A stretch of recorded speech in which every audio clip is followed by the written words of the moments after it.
আমাদের সম্মানিত ম্যাডাম সবাই কিন্তু আজকে সার্টিফিকেট পেয়ে খুবই খুশি এবং একসাথে এই যে চা খাওয়া হচ্ছে, চায়ের ইনভাইট, সবাই একসাথে চা খাচ্ছে। ম্যাডাম আজকে চাটা কেমন হয়েছে বলেন? দুর্দান্ত, আজকে চায়ের স্বাদটা কেমন? দারুণ মজা। দারুণ মজা।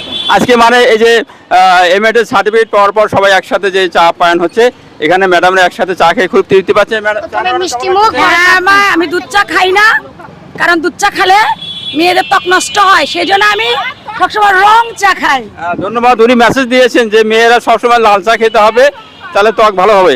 এবং আমাদের মাঝে আরেকজন ম্যাডাম আছে যাকে আসলে বলতে গেলে যিনি এমএড এ সারা বাংলাদেশের মধ্যে ফার্স্ট। ম্যাডাম আপনার নাম আর আপনার রেজাল্ট একটু বলেন তো ম্যাডাম।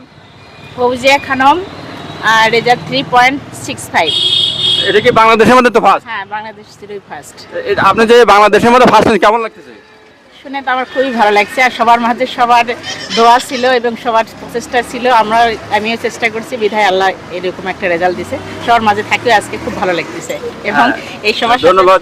আসে এবং সবার সাথে খেয়ে এবং সবচেয়ে বেশি ভালো লাগছে, আনন্দ পাচ্ছি।